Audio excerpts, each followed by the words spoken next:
Boa tarde. Estão todos me ouvindo? Tá ok? Sim. Bem-vindos à nossa segunda formação. Muito obrigado por estarem presentes. É um prazer. Quero iniciar falando que hoje não seria apenas eu quem vai falar, sabe? O Jonathan também vai dar uma palavra hoje. O Jonathan, certo? A gente preparou algo para vocês. E assim, quero também, mais ou menos, montar com vocês, mostrar para vocês um pouco. O objetivo dessa formação aqui é mais ou menos propor uma base, uma base de pensamento, assim, sabe? Trazer uma teoria para que a gente pense essa teoria e pense em como ela pode ser aplicável em sala de aula, assim, certo? E esse é o meu objetivo sempre, pessoal, pensar, porque a gente pensa, nós pensemos juntos como aplicar certas teorias em sala de aula, certo? Então, eu vou trazer essa teoria que eu acredito que é uma teoria que vai mais ou menos permear toda a formação, certo? E eu sempre vou pensar nas formações com base nela, ok? Então, eu vou começar já vou começar a apresentação para dar tempo, é um pouquinho longo, as propostas são um pouquinho longas, e depois que der para a gente conversar depois também, para que não se estenda muito. O horário está aqui até as 4 horas, mas pode ser um pouco antes também. Tudo vai depender de como as coisas vão andar, certo? Então tá, vou começar aqui, pessoal. Vou apresentar apresentar o que eu organizei para hoje. Deixa eu achar aqui. Não é esse aqui.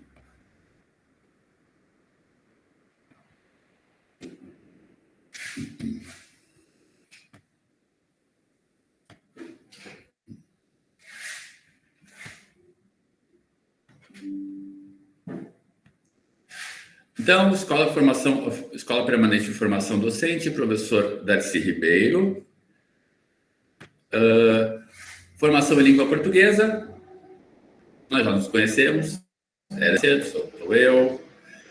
A pergunta é, pessoal, que eu quero que a gente comece a pensar pensando em toda a nossa prática, isso é como um todo, vocês verão, assim, quem é esse novo aluno que também vai exigir uma nova abordagem da linguagem em si, e qual é essa nova linguagem também que a gente está lidando no nosso dia a dia, em sala de aula, pessoal. Vamos ver. Então, a partir disso, o que eu quero que vocês pensem, eu quero pensar junto com vocês, e dentro dessa minha proposta, é uma ideia de gente tentar reconfigurar, teoricamente, assim, a nossa prática. Então eu estou trazendo para vocês esses conceitos aqui. Não só esses conceitos, mas principalmente esses conceitos, porque eles partem de 2 autores que eu acho que vão nos ajudar bastante, que é o Deleuze e o Guattari. Eles vão nos ajudar bastante dentro dessa configuração de prática, principalmente com base nesses conceitos de agenciamentos, transversalidades, desterritorializações e devires. Já vou chegar lá, vamos ver o que seriam esses conceitos e como eles nos ajudariam, de alguma forma, a atuar em sala de aula. Bem, a primeira ideia, se eu estou indo muito rápido, vocês podem falar, pessoal, certo? Mas a primeira ideia que eu quero trazer para vocês é a ideia de rizoma. E de árvores, por conseguinte, assim, mas a gente vai ver. Mas a minha principal ideia é de uma leitura deleuziana da linguagem. E eu quero trazer a ideia de rizoma. O que é um rizoma dentro para Deleuze? O rizoma, cada traço não remete necessariamente a um traço linguístico. O que ele quer dizer com isso? Que a ideia do rizoma, pessoal, é a ideia da rizoma, um tipo de raiz. A raiz de chuchu é um rizoma, certo? Que as relações, os conceitos, os desejos, principalmente, que é o principal traço que o Deleuze trabalha, eles se cruzam e se entrelaçam. Então, são cadeias semióticas de toda a natureza, são aí conectadas a modos de codificação muito diversos. Cadeias biológicas, políticas, econômicas, etc., colocando em jogo não somente os regimes dos signos, mas também os estatutos de coisa, do estado das coisas.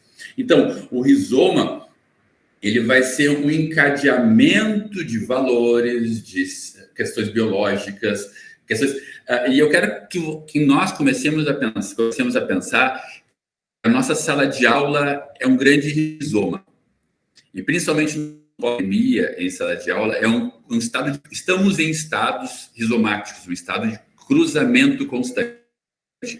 O rizoma nele mesmo tem formas muito diversas, desde sua extensão superficial ramificada em todos os sentidos até suas concreções em bulbos e tubérculos.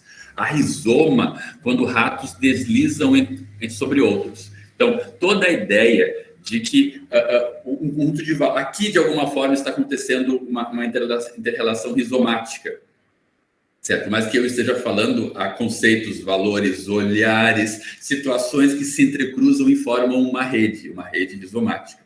Tá, vamos adiante. Vamos aqui.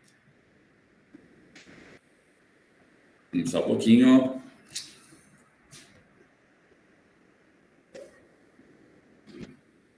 Aí, pessoal, isso vai de encontro, não encontro, ao conceito de árvore. Certo? E por que eu trouxe esse conceito de árvore? Porque o conceito de árvore é um conceito que está muito próximo da nossa realidade. Nós somos treinados a pensar árvore. Toda a ciência é conceituada como árvore. Vocês se lembram das árvores gerativas que nós fazíamos em sintaxe? Lembram-se de todos os conceitos. A própria gramática, pessoal, ela é arbórea, né? Se a gente pensa na fonologia, que de repente se ramifica no fonema, que do fonema parte.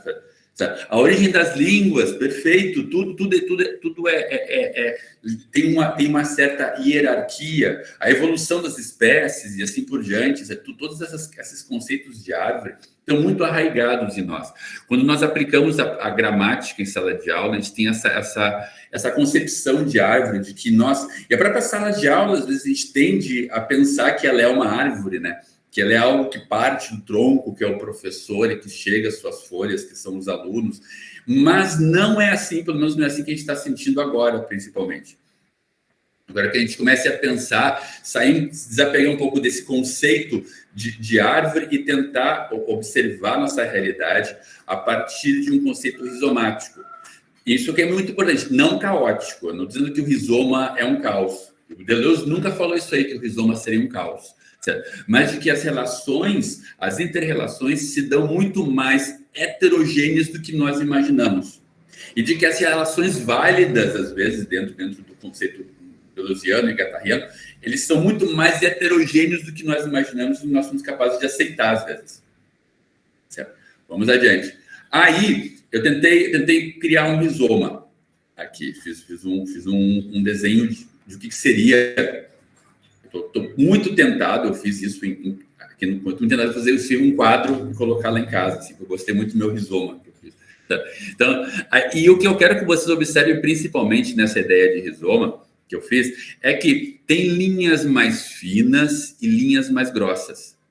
E as relações que se dão, as relações rizomáticas que se dão a partir desse critério, a partir de critérios de linhas mais finas e linhas mais grossas, que se refletem na imanência, que o Deleuze e o Guattari tratam de filósofos da imanência. O que é a imanência? É o estar no mundo, é o agora. É o agora em sala de aula que nos interessa. Certo? A ideia de que eu estar vivendo aquele momento, eu estou de fato dentro de uma cadeia rizomática em que há elementos mais fortes, mais presentes, valores, relações mais fortes e relações mais fracas, que são as linhas menores. O que talvez seja a luta de um professor é se tornar uma linha mais grossa dentro daquele rizoma, certo? Então, de alguma forma, esse conceito me agrada nesse sentido, e por isso que eu trago ele aqui para vocês. E em que sentido, para mim, me interessa também que esse rizoma, transformar dentro de rizoma uma linguagem em uso. A linguagem se coloca como rizoma. E se coloca como outro conceito muito importante dentro da teoria deleuziana, que ela se coloca como platô. E o que seria um platô? Vamos adiante. O que seria um platô? Tá, língua e linguagem, platô. O que seria um platô? O platô é um encadeamento mais sólido de rizomas. O que se quer dizer com um encadeamento mais sólido de rizomas? Quando eu penso que todas as relações imanentes no mundo se dão a partir de uma interação rizomática, valores, questões biológicas, questões linguagem, ações, tudo isso se dá a concentrações, a espaços, penso uma grande rede, mas há espaços que são mais concentrados, espaços rizomáticos em que há encadeamentos mais fortes, mais pesados. Esses encadeamentos mais fortes e mais pesados são os espaços, são os platôs. A linguagem é um platô. A linguagem onde eu tenho encadeamentos mais fortes, mais pesados, mais diretos, certo? E a sala de aula, eu penso muito num conceito do Foucault, que é o heterotopo, que a ideia do heterotopo é a ideia que há lugares no mundo que são espaços de concentração de valores, de verdades, espaços em que eu penso na igreja, eu penso na sala de aula também. A sala de aula também é um heterotopo, onde as coisas se encontram, onde esses espaços, essas negociações, esses agenciamentos, essas transversalidades, todos acontecem. Muito bom. A relação entre discurso e rizoma é exatamente o discurso é um platô, é um lugar onde há uma relação rizomática muito mais intensa. Seria essa relação, Rita. A linguagem é um platô. Aqui, há uma necessidade de pensar a linguagem como um platô, um núcleo de intersecções e agenciamentos e aproximações, territorializações e desterritorializações. O que é a ideia? Tipo, o Deleuze e o Guattari, eles são filósofos meio que geógrafos também, sabe? Eles trazem para esse plano do concreto o que nós temos como abstrato. Na verdade, não existe quase essa ideia de abstrato para eles, sabe? Tudo se estabelece a partir de uma inter-relação plena, do molecular ao linguístico, certo? Considerando tudo que se refere a uma construção de agenciamento. Agenciamentos do mundo estão colocados entre tudo. Tudo agencia com tudo. Porque e tudo forma rizoma. A linguagem e o discurso é um platô, uma concentração rizomática. Ok? Não sei se eu te respondi, Rita. Ficou mais ou menos claro? Então, por outro lado, a língua, se observada como sistema rígido e inviolável, é território de poder, mas em Deleuze e Guattari, ela é platô. Então, o que eu quero dizer com isso também? A ideia de que esse rizoma está inteiramente em conexão, em agenciamento, em construção, e daí entra naquilo que nós já sabemos, né? Nessa questão da plasticidade da língua. Certo? Dessa questão de que a língua é muito mais viva do que a gente imagina, de que a língua ela não é essa coisa rígida e fixa que a gente pensa, e de que o tempo inteiro ela é um produto de agenciamento. O tempo inteiro nós estamos agenciando porque ela está um tempo inteiro em ebulição, nessa ebulição de rizomática, certo? Então aqui, chamamos Platão toda a multiplicidade conectável em outras hastes subterrâneas superficiais de maneira a formar e estender o rizoma. Escrevemos este livro como um rizoma. O livro é um rizoma. Compusemos com platôs. Os capítulos, onde há uma concentração. Certo? Cada manhã levantamos em cada um de nós e perguntava o que Platô ele ia pegar, escrevendo 5 linhas aqui, 10 linhas ali. Certo? Então, o platô é uma concentração de valores. A linguagem é um platô. A sala de aula é um platô. E o que eu falo quando eu falo em discurso, exatamente, o discurso é algo que é um platô que molda os meus rizomas. E é também uma linha muito grossa dentro de um rizoma. Certo? Vamos adiante.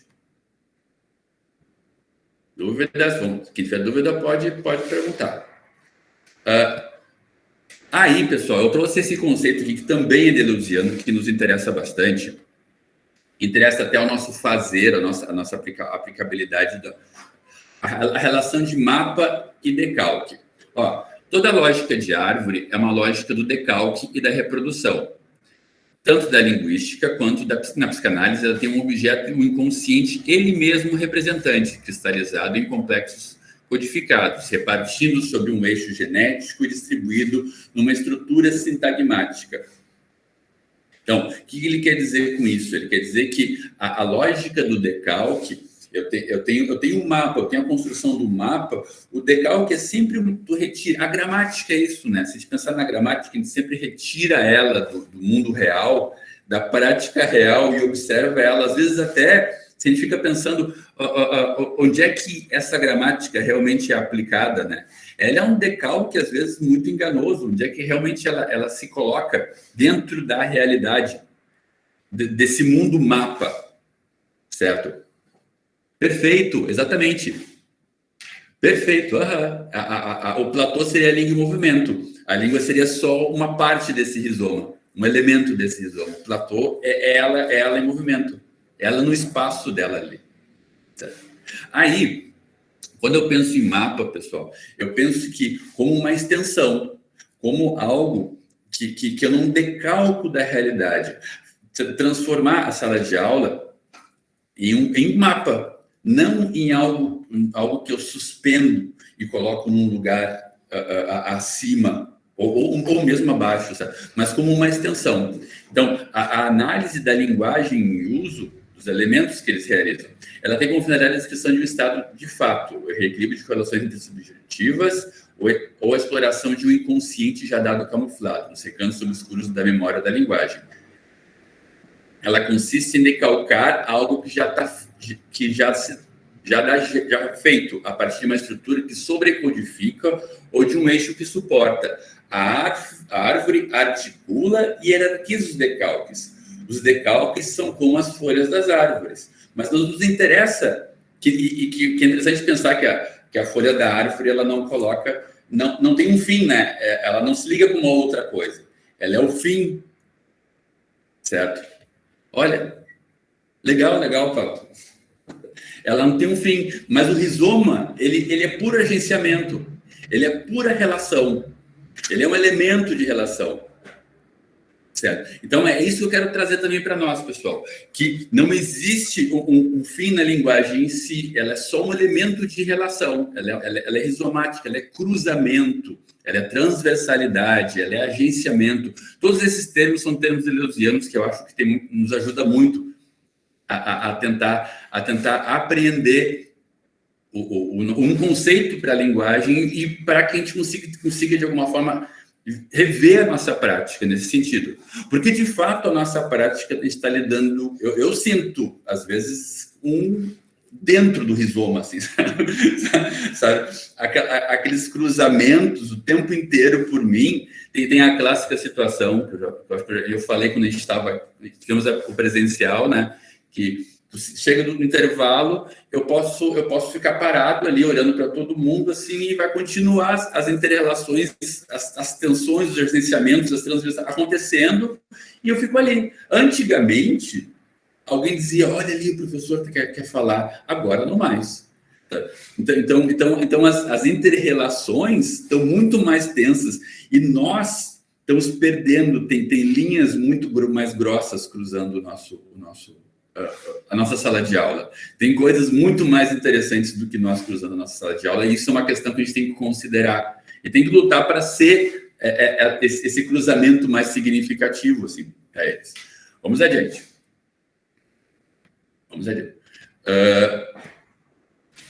Aí, então, eu fico... Daí, isso aqui é um pensamento meu, uma proposta minha. Base de construção de estratégias. Ensino entre aspas, óbvio. Muitas aspas nesse ensino, pessoal. Certo? Muitas mesmo. A língua é um platô e resultado de constante agenciamento. Sabe? As estratégias devem ser construídas sobre cruzamentos. Os agenciamentos compreendem a linguagem, isto é, todo o sistema que inclui a língua. Eu colocaria, inclusive, o próprio rizoma aqui dentro, que vai entrar outras questões muito fortes para eles, sabe? Questões amorosas. Aqui está, a ideia da árvore, vamos pensar assim, ó, aquelas árvores sintáticas que nós fazíamos, a própria árvore da evolução, certo? Existe um tronco, o qual se ramifica em galhos e vai dar em folhas. Há uma hierarquia dentro da árvore. Há uma construção hierárquica dentro da árvore. Já o rizoma não tem essa construção hierárquica. É tudo ao mesmo tempo. A imanência. Quando eu falo em imanência, eu falo no agora, nossa percepção do momento. É uma imanência que se cruza o tempo inteiro. Isso faz o rizoma. A árvore ela é hierárquica. A construção dela se dá num tronco, a raiz, certo? E a partir do tronco, tudo. E essa é uma noção meio clássica de ensino, né? O professor tem conhecimento, ele recolhe o conhecimento do chão, né? Olha a figura, né? O professor recolhe o conhecimento do chão, da terra, e passa adiante as suas folhas, adiante esse conhecimento recolhido da terra. Agora não mais. Agora, o professor é uma daquelas linhas que eu construí no rizoma, uma daqueles elementos que cruza. E os alunos cruzam suas próprias inter-relações, suas próprias relações, suas próprias construções de mundo. Certo? E isso é muito significativo para eles, e isso constrói um ambiente em sala de aula. Então, essa ideia, a ideia de árvore, qual de alguma forma está arraigado em nós? Perfeito. Uhum. Exatamente, com certeza. É isso mesmo, Júlia.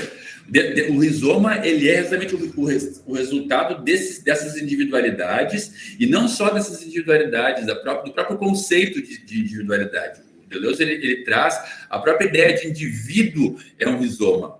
O eu é um cruzamento um tanto sólido dentro de muitos cruzamentos.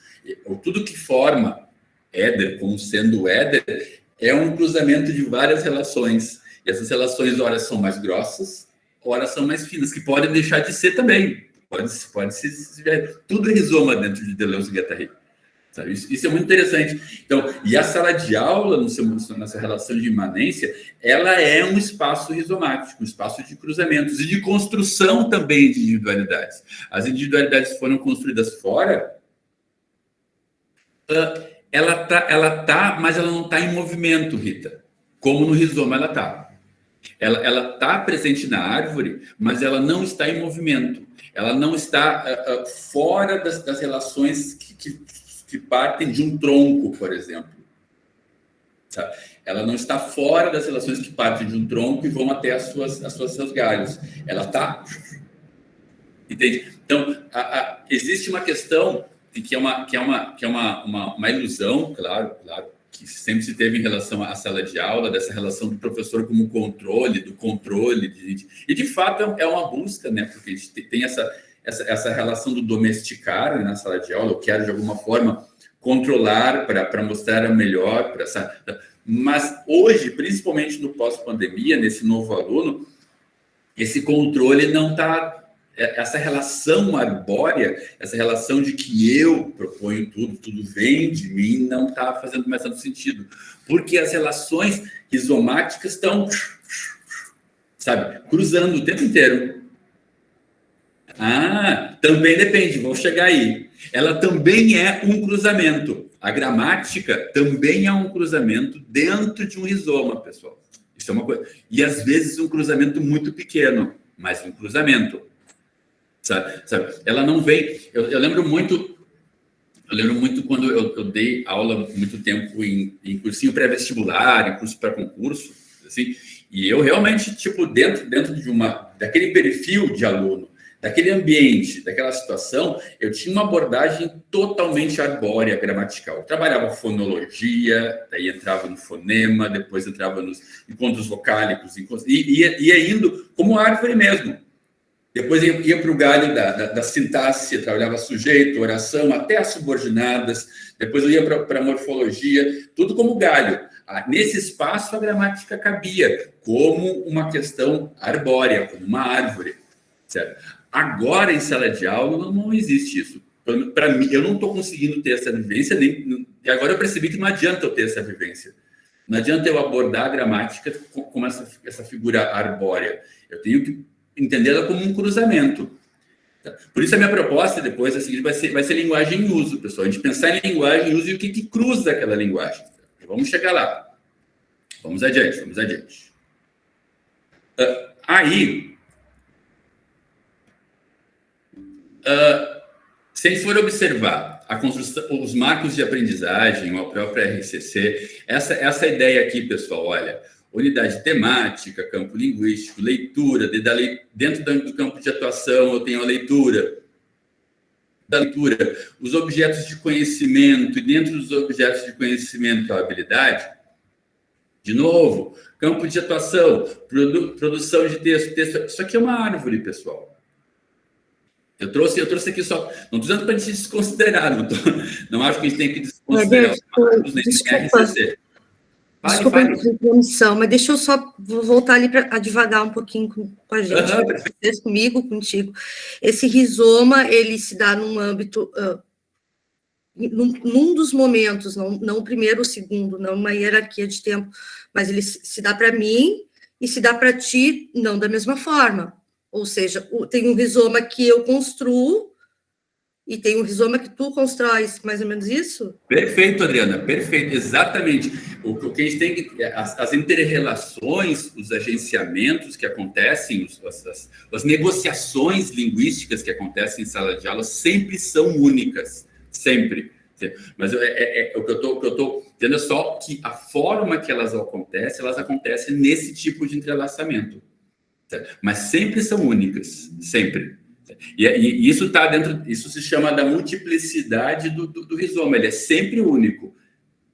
Quando eu considero essa imanência, o que é a imanência? A imanência é o estado de estar no mundo no momento exato. No momento em sala de aula, estabelece esse estar, esse rizoma único.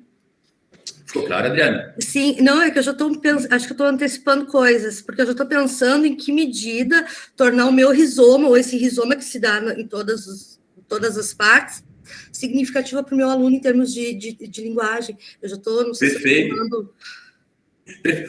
Eu vou vir com uma proposta depois, assim, que não prometo a salvação do mundo, mas eu vou vir com uma proposta, assim, que eu acho que, de alguma forma, a gente tem que ser uma linha mais grossa dentro desse rizoma. Como eu falei, tem tamanhos cada linha. E, de fato, tem coisas mais significativas, coisas consolidadas, como foi falado da individualidade. A individualidade também é um rizoma. Nós somos um resultado de muitos cruzamentos. Há coisas em nós que são mais sólidas e há coisas que não são tão sólidas. E aí, isso constrói a nossa individualidade também. Certo? Então, a sala de aula se coloca como um rizoma nesse sentido. Há coisas mais... A linguagem, um aprendizado de uma linguagem, o estudo de uma linguagem válido se dá a partir dessa consolidação. O que eu consolido aqui dentro? Certo? Vamos adiante, então. Obrigado, Adriana.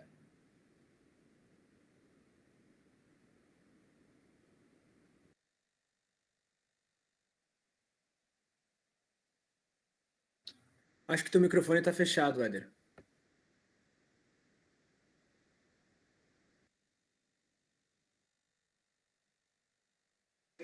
Não está dando para ouvir nada.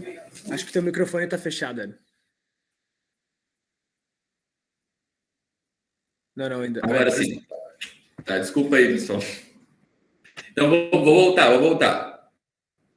Aqui, ó. Os marcos de aprendizagem e a própria RCC, se a gente observar a organização deles, a gente tá muito acostumado nessa organização arbórea das coisas, né? A organização em árvore, ela faz parte da nossa subjetividade. Isso é um fato, pessoal. Isso é um fato. Então, a gente tem essa tendência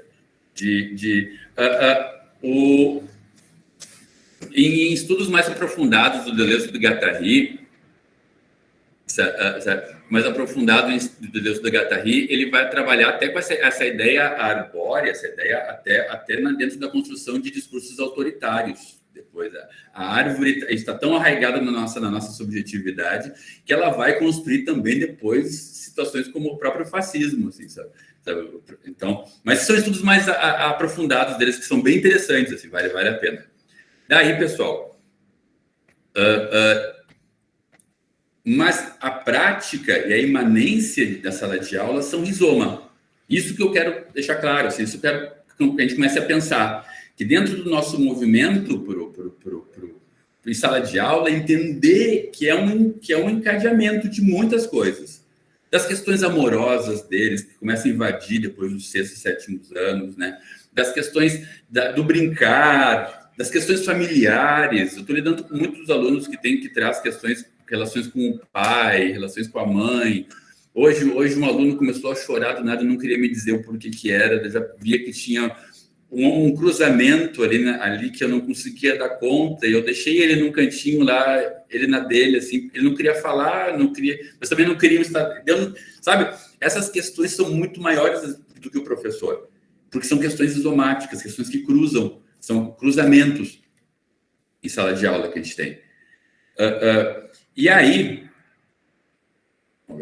eu proponho isso aqui, pessoal. Eu proponho sempre, enquanto prática, não estou prometendo nada, vou ser bem claro, não estou prometendo nada, mas eu estou estou propondo uma leitura sempre que eu tenho um corpus de linguagem em uso. Esse corpus tem que ser assim, como eu posso dizer, interessante para o aluno de alguma forma. Tem que ter relevância para o aluno de alguma forma e para nós de alguma forma também, sabe? Eu acho que esse corpus de linguagem em uso tem a ver com quanto nós, enquanto um cruzamento dentro de sala de aula, se torna um cruzamento significativo. E dentro desse esse corpus de linguagem em uso se torne fonte de cruzamentos. Ó, gênero textual, tipo textual, vivência do aluno, gramática, sala de aula, compreensão, veículo, léxico e assim por diante, pessoal. Que a gente comece a pensar... Não, eu botei 3 pontinhos aqui porque não é só isso, é muito mais do que isso. Certo? Aí, eu fiz uma... Eu trouxe esse capítulo do Mark Twain, que me lembra muito do Tom Sawyer, que eu acho ótimo esse capítulo. É um trechinho só que mais ou menos ilustra a situação do Tom Sawyer. Quem já deve saber a história do Tom Sawyer, um gurizinho lá que presencia no Mississippi, lá na parte mais sulista dos Estados Unidos. E tem uma hora que ele está vendo o sermão do padre, e o narrador conta assim que é horrível o sermão do padre, eu acho muito. E aí daí o padre para um pouquinho, e ele começa de novo a fazer o sermão, e o Tom Sawyer, o sofrimento voltou quando o padre continuou a discorrer sobre o primeiro ponto. Passados instantes, Tom lembrou-se de um tesouro que possuía e tirou do bolso. Era uma enorme carocha que a gente chama de carochinha, um besouro, sabe? Guardada numa caixa de cartuchos. Ele começa a brincar com aquela carochinha, ele começa a ter uma relação com aquela carochinha para fugir daquela situação. Sabe? Então, eu sempre me vem essa cena do Tom Sawyer, quando me vem essa ideia dos cruzamentos necessários. E hoje a gente tem o quê? A gente tem o celular, né? A gente tem o colega do lado, sabe? A gente tem a janela que alguém passou, a porta que alguém fez um sinalzinho lá para o outro. E tudo isso aí, como isso interfere, né? Como isso atenta, como isso mexe com a nossa relevância enquanto professor dentro da sala de aula.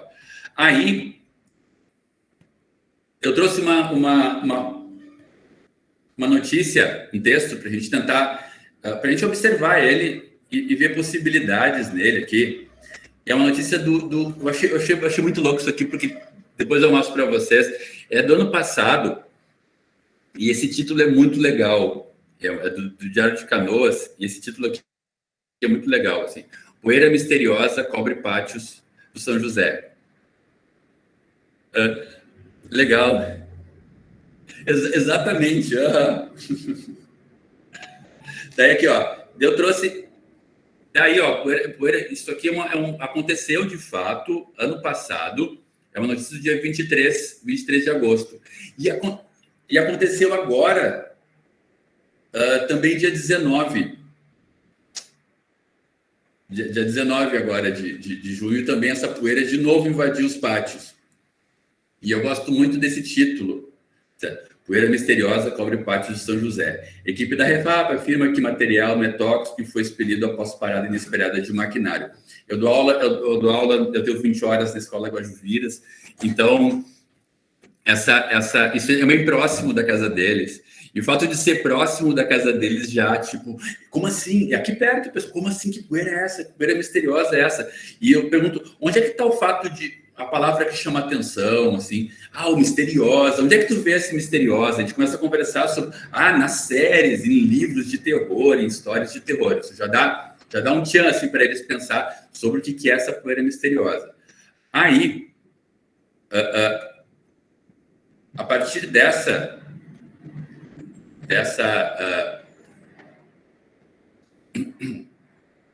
notícia, eu proponho uma leitura, uma estratégia isomática, pessoal. E não que eu coloque as coisas, como posso dizer, a gramática como algo principal, tudo que cruza a matéria, tudo que cruza a vivência do aluno, a leitura e a interpretação, a análise das informações ao redor do texto, a análise do veículo, a análise da fotografia, as regras de acentuação gráfica, citação direta e indireta, localização do fato, estrutura do texto, sabe? A relação do bairro deles com o bairro o bairro que isso aconteceu. Tudo tratar o texto também dentro dessa cadeia, em que todos, de alguma forma, se envolvam nessa cadeia. Porque isso é parte da vida deles também, o jornal da cidade deles, aconteceu perto do bairro deles. Eu já conto outras histórias, eu contei a história, isso aqui já levou para a questão daquele acidente do Césio 137 que teve em 87 em Goiânia. Contei essa história para eles também. Contei que agora há pouco de novo aconteceu isso aí. Daí, vamos adiante. Com isso também, eu proponho uma leitura da própria capa do jornal, enquanto um veículo, certo? Então, além de propor a leitura rizomática do texto, também da capa do jornal, análise da capa do veículo de comunicação, uma análise semiótica das fotografias, disposição das manchetes, análise do veículo, relevância dos fatos, tempos verbais, a diferença do tempo verbal da manchete, do tempo verbal da notícia, que é diferente sempre, estrutura do texto, manchete, frases de apoio, informações sobre o veículo, todas, muito mais, pessoal, sabe? Essa ideia, são sempre cruzamentos que se dão nessa linguagem em uso, certo? Aí, vamos adiante. Aí, dentro dessa ideia, ainda embebidos nesse conceito da notícia e de reconhecimento do gênero notícia, eu proponho também a leitura de um outro gênero. Tem um HQ. Quem quiser, pessoal, eu passo para vocês. É uma história maravilhosa. Eu adoro Lovecraft. É um escritor que eu gosto bastante. Eu acho que um escritor pode encantar eles de muitas formas. Eu acho maravilhoso o Lovecraft. Eu acho um escritor que pode... Tem todo um mundo que está presente na vida deles. A maioria gosta de história de terror, eles gostam de séries, assim. E tem um conto que eu consegui, a história em HQ, que é o Ar Frio, que realmente tem mais ou menos um segmento próximo ao da poeira misteriosa. Certo? Então, eu proponho a leitura do conto, comparação entre o conto e a HQ, a estrutura da narrativa, certo? Plurais, vocabulário, debate sobre as características do gênero, características da estrutura HQ, aspecto ficcional da arte, a relação a obrigação para com a verdade que um texto jornalístico tem, se pode tratar até de questões como fake news, certo? Dentro do texto jornalístico, e a não obrigação para com a verdade que um texto artístico tem, sabe? Então, isso nos interessa bastante. Eu posso se eu falei de verbos antes, eu já posso trabalhar verbos no pretérito, perfeito e imperfeito, certo? Produção escrita, conto de terror ou resenha crítica, certo?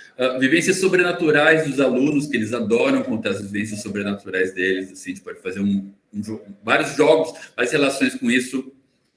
Aí, estou indo adiante, aqui. Nisso, eu proponho também, em cima da primeira página do conto, em que eu tenho uma narrativa de moldura. E a partir dessa narrativa de moldura, que é o de um homem que está dentro de um bar, e ele vai contar o porquê que ele não suporta vento frio. Certo? Daí a gente começa a jogar. Por que será que ele não suporta? Então, a partir da produção, propor para eles uma produção textual a partir dessa narrativa de moldura. Elucidar essas pistas para a gente nesse texto, assim, no caso. A partir dessa narrativa de moldura, eles podem compor a narrativa deles antes de ler. E assim depois ler. Nesse sentido aqui, ó. E para finalizar, pessoal, a construção de uma notícia, eu volto lá para o início, a partir do conto Ar Frio. Certo? Por que eu mostrei isso aqui para vocês, assim, nesse sentido? Porque a minha intenção é tanto... Esse vai ser o andamento essa é a minha intenção em relação às formações, pessoal. A filosofia do Deleuze e Guattari é uma filosofia que vai estar presente, eu sempre vou tentar fazer essa leitura sobre a nossa situação em sala de aula, e eu sempre vou trabalhar com propostas que tenham relação com esse tipo de proposta, pessoal. Que se trabalhem com o encadeamento, com a questão de agenciamento, proposta, transversalidade, certo? Então, eu volto aqui, a intenção é voltar para o início e fazer com que eles se coloquem e entendam o procedimento em relação ao gênero textual. Notícia. Como um repórter escreveria o que aconteceu no conto. E assim, pessoal, eu finalizo. Certo. Quem quiser saber onde está essa teoria do Deleuze e do Guattari, está no meu Platôs. Certo? E quem estiver interessado no conto, pessoal, eu tenho ele em PDF, eu passo para vocês também, que é bem legal. Certo? E é isso, pessoal. Deixa eu tirar aqui a apresentação. Que bom que gostaram. Dividir alguma coisa, pessoal? Tem alguma opinião, alguma coisa que querem dividir? Estou por vocês. Tá bom? Muito show. Que bom, fico feliz. Adorei a tua proposta. Inclusive, isso aí é maravilhoso, porque o que faz sentido para eles, eles aprendem, né? Rápido. Sim. Eu lembro que com meus 9 anos, a gente estava trabalhando lá o romance de ficção científica, e aí surgiram aquelas obras do George Orwell. E eu fiz, né, não tão bem quanto fizeste, né, mas uma aproximação com o tempo agora deles, né, a questão lá do Big Brother, o livro em 1984, a Revolução dos Bichos, e até perguntei para eles o que lembrava aquela primeira cena lá do Sr. Jones indo na granja. Rapidamente, né, eles falaram da fuga das galinhas. Que máximo! Então foi assim, muito, muito interessante e bem dentro assim do que tu estás falando, né? Claro que depois a gente volta lá para os objetos de conhecimento e quer encaixar as pecinhas, né? Porque a gente tem aquela cabeça assim voltada para a árvore, né? Bom, aqui eu estou trabalhando isso, eu tenho que escrever isso aqui, no meu plano. Então, às vezes a gente fica com essa preocupação assim muito grudado com essa questão e vai perdendo assim a riqueza do material que a gente tem quando a gente tem um texto. Quando a gente tem uma história que a gente pode abrir assim e já trabalhar ali, que nem eu falei aquela hora, né? A gramática que surgir, que vai aparecendo no momento, independente de tu tá... eu tenho que trabalhar sujeito predicado lá no 8º, vai lá no 9º. Eu estou fazendo assim, ó, é tudo junto, não tenho mais como separar, né? Então... Sim, concordo plenamente contigo. Pessoal, assim, só um parênteses que eu até separei aqui, eu esqueci de falar. Assim, não é merchan, mas é para facilitar. Vocês têm um Aprender Mais, né, na escola, né? Sim, eu estou usando Aprender Mais. Pessoal, assim, ó, como foi dito já em relação a... E eu acho que até vou repetir isso aí. A gente não tem que trabalhar ele por ordem, Ele é um livro bom. Eu sou chato para livro. Eu sou muito chato para livro. Tem muitos livros que eu não concordo, que eu não gosto, são poluídos. E esse eu gostei. E ele tem tanto, ó, a gente pode, assim, na página 59, ele tem notícia. E não é problema, e na página 39, ele tem conto de terror. Sabe? E é para isso que serve o livro. Agora vamos fazer um fechamento aqui. Vamos fazer um fechamento. Depois que a gente escrevemos a notícia, lemos o conto, escrevemos um conto, sabe? Vamos fazer um fechamento agora. Abra o seu livro, vamos ver. Vamos aqui, ó. Vamos ali para a notícia, ver as características dela. Ele dá uma alicerçada, assim, no que o pessoal aprendeu, assim, sabe? A alicerça de alguma forma. Então, fica a dica, pessoal, para quem quiser. Eu vou passar o conto, mas é sempre legal ele é um livro muito bom, não é um livro que te dá tudo muito mastigado, ele te coloca, te propõe. Vilene, pode falar.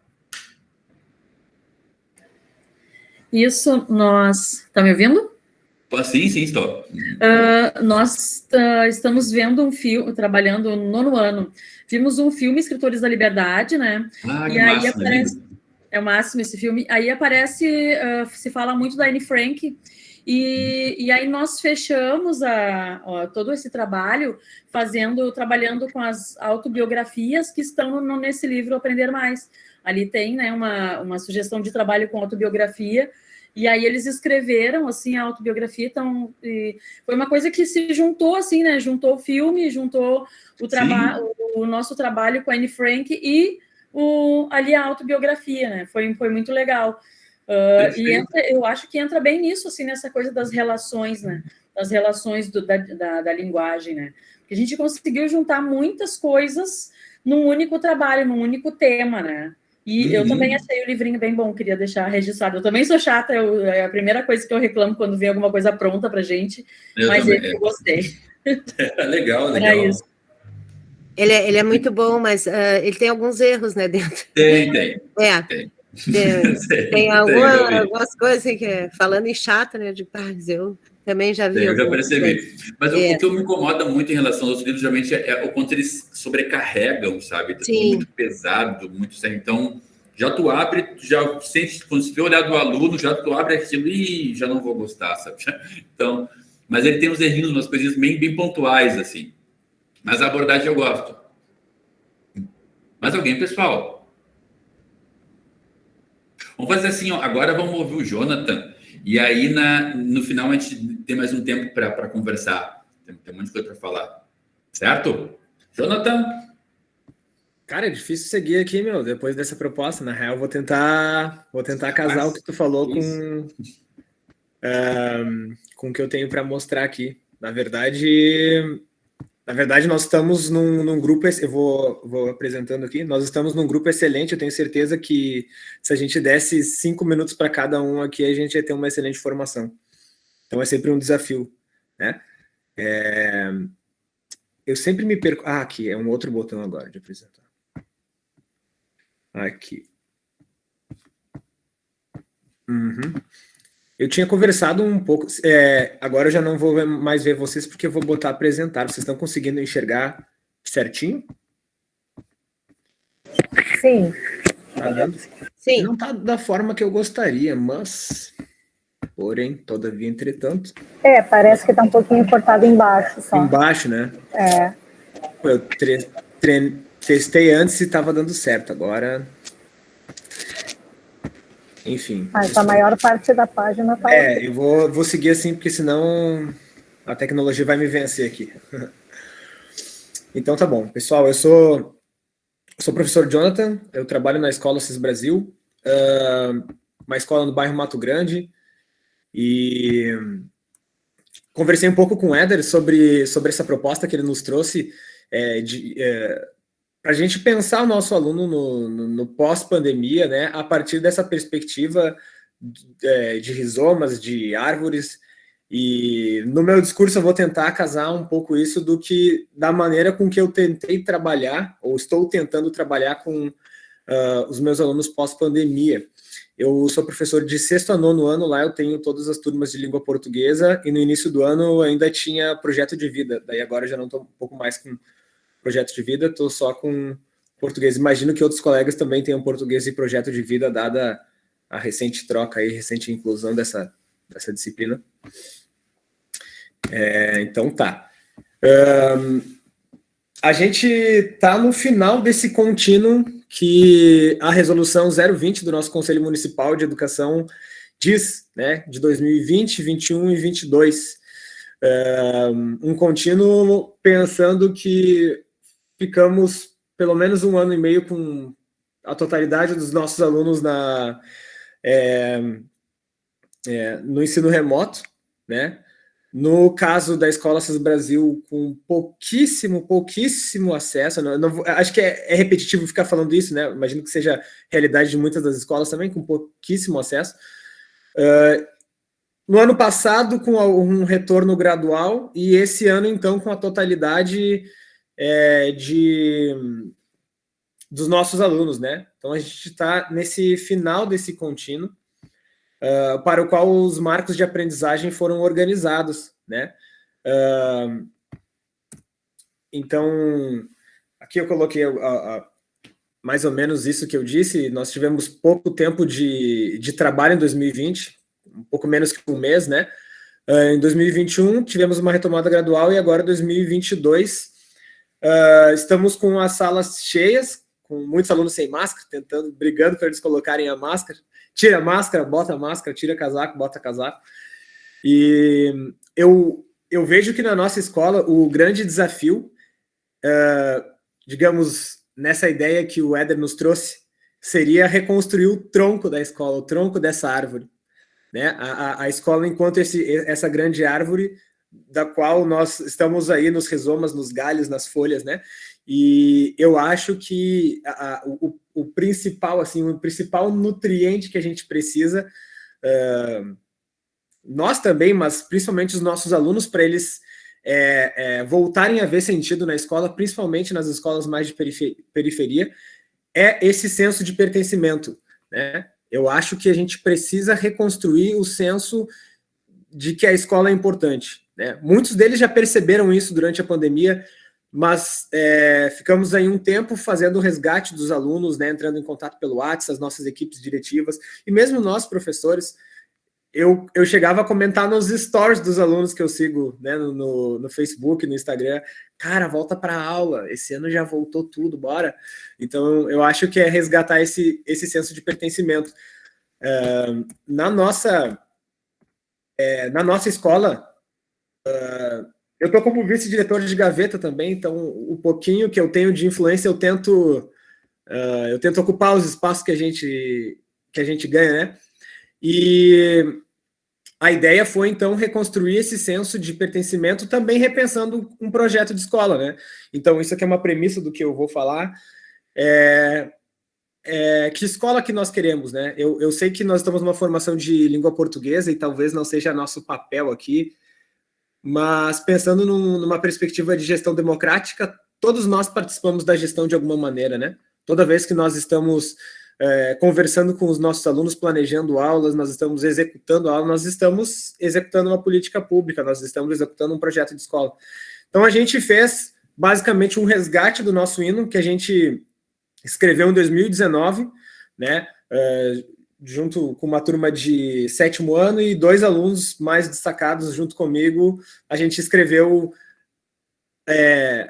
a gente pensou um projeto de escola, colocou no hino, íamos trabalhar isso em 2020, e aí veio a pandemia, então um resgate desde o ano passado até esse ano, e também atualizamos nosso brasão, né? Antes nós tínhamos apenas ali um castelinho, já que o Assis Brasil, Joaquim Francisco de Assis Brasil, se eu não me engano, diplomata da época de Getúlio Vargas, ele tem um castelo na cidade de Pedras Altas, e esse era o símbolo da escola, né, representando o castelo e também a própria escola.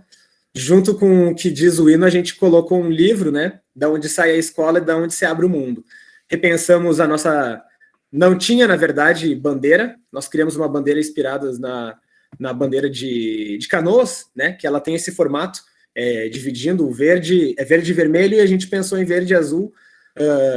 Aí houve toda uma discussão do porquê o verde, porquê o azul, a questão de brilhar também, do sol saindo do brasão, isso tudo é um processo muito pedagógico, né? Eu acho que envolver os alunos nesse processo é muito importante, porque eles se sentem identificados, né?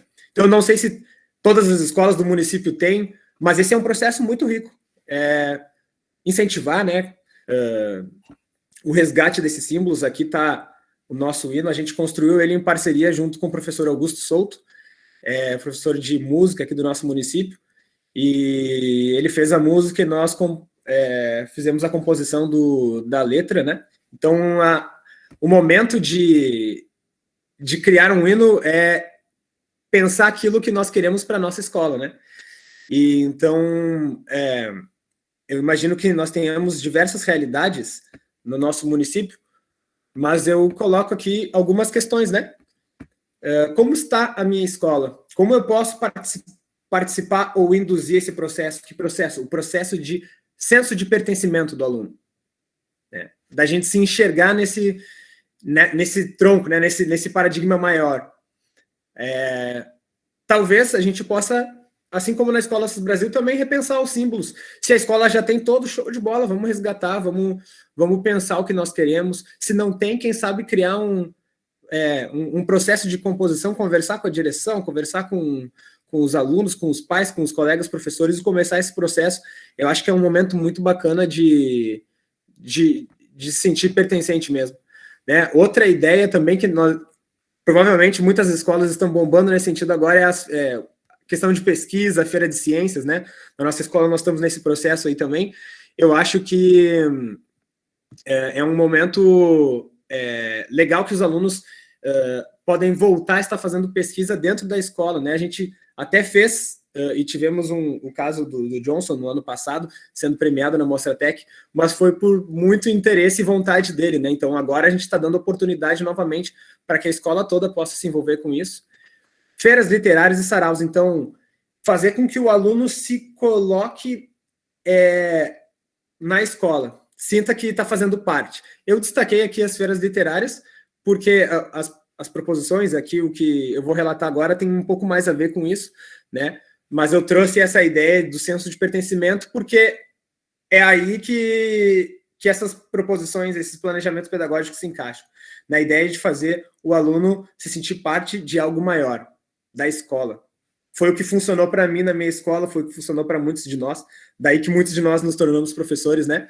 Então, nesse sentido. Uma realidade muito difícil de começar a pegar todos os alunos com sala cheia de novo. Cheguei até a ter um friozinho na barriga que eu não sentia há muito tempo, já com um pouco mais de experiência, né?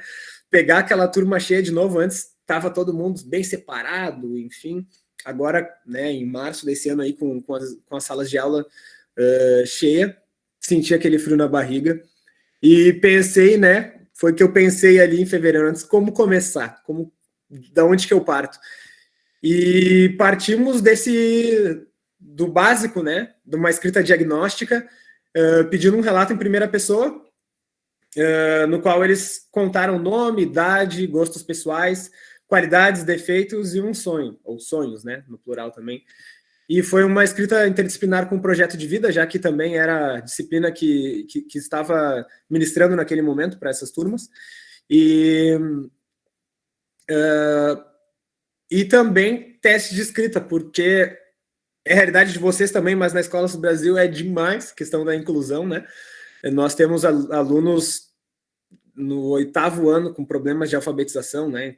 É uma realidade bem forte, não são 1 ou 2, são vários. E coloquei aqui também, conversei com o Éder a respeito disso, a questão desses testes de escrita que eu aprendi a fazer com uma colega pedagoga lá da escola, né? Com a professora Karine. Foi quem me ensinou a fazer o teste da psicogênese da língua escrita, que nós da letras, eu acredito que nenhum de vocês também tenha tido esse tipo de formação, a gente vai aprendendo na prática, principalmente em relação à inclusão, foi o meu caso, né, de tentar fazer um planejamento mais adequado para aquele aluno que tem necessidades educativas especiais, né, seja no processo de alfabetização, seja questões cognitivas, né, laudadas ou não, ou investigação. É direito do nosso aluno ter acesso a esse planejamento adaptado, né? E aí aqui algumas questões que daqui a pouco pode ser até uma formação que a gente pode ter aí, né, para nós aí, trazer uma prof do município que seja boa nesse sentido. Eu acho que os profs aí de português iam gostar bastante. Das hipóteses da língua escrita, né? A gente faz lá tipo um ditadinho, onde o aluno escreve o nome, escreve 4 palavras de um mesmo grupo semântico, né? Lá na escola eu aprendi a fazer com animais, tipo rã, sapo, cachorro e elefante. As 2 últimas com um pouquinho maiores e com dificultadores, né? Tipo o CH, o RR, o N, né? O nasal.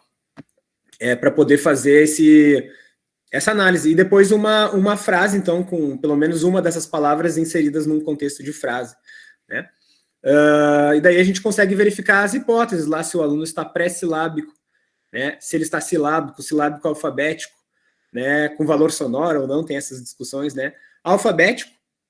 E eu botei entre chaves ali o ortográfico, quando o aluno realmente já, além de alfabético, domina a maioria, né?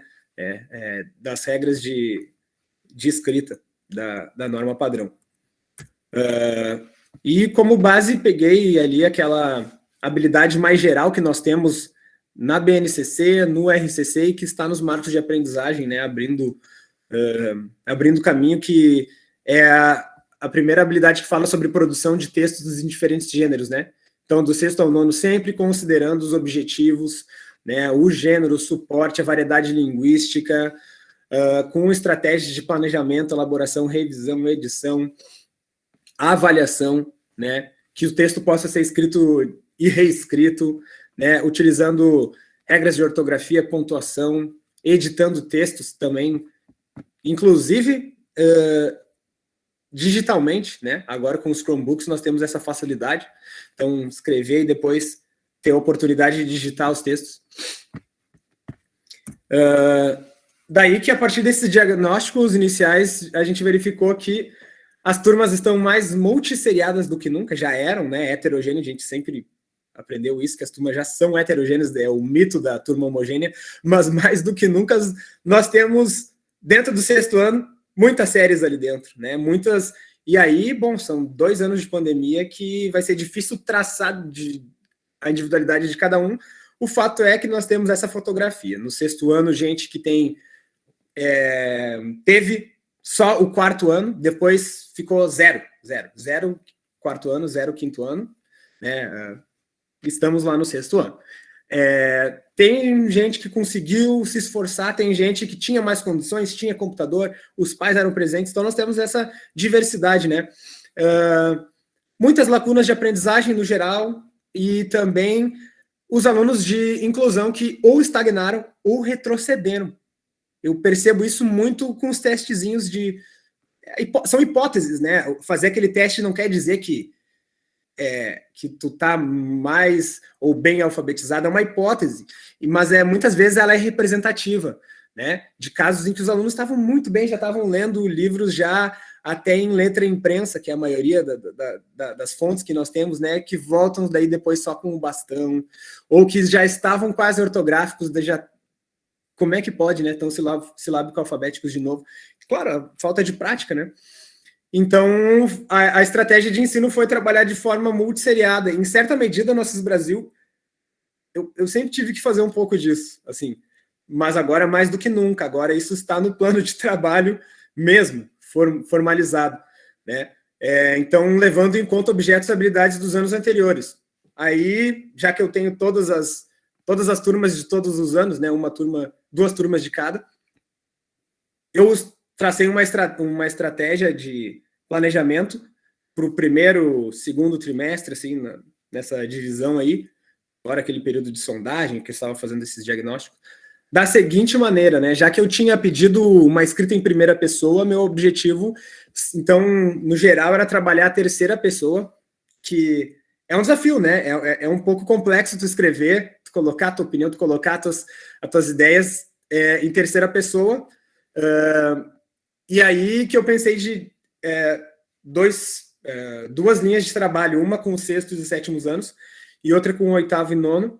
Com o 6º e 7º, a gente trabalhou um livrinho que eu acho que deve ter em outras escolas também, que é o livro Muda Mundo, que é o único livro que eu tenho na nossa biblioteca, quer dizer, na nossa biblioteca que não está atuante na nossa escola, né? Nós não temos bibliotecário, nem professor lá, e a biblioteca não tem espaço. Então, sou eu que tenho que pegar os livros e trabalhar, mas é direito dos alunos, eles precisam. Então, é esse livrinho aqui. Várias escolas estão assim, né?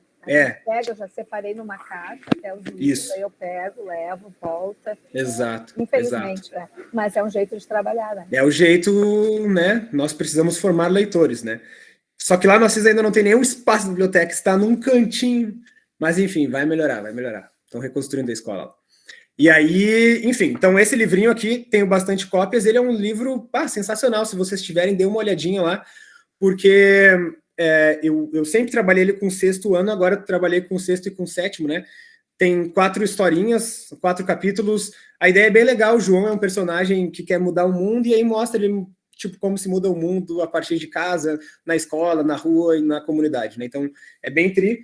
Ele tem uma interdisciplinaridade também com artes, porque ele pode servir como roteiro de teatro também, porque o livro está organizado por falas, né? Ele é bem fácil, assim, para quem, assim, para o contexto do Assis Brasil, ele é desafiador um pouco, mas eu sei que para outros contextos talvez ele seja um pouco,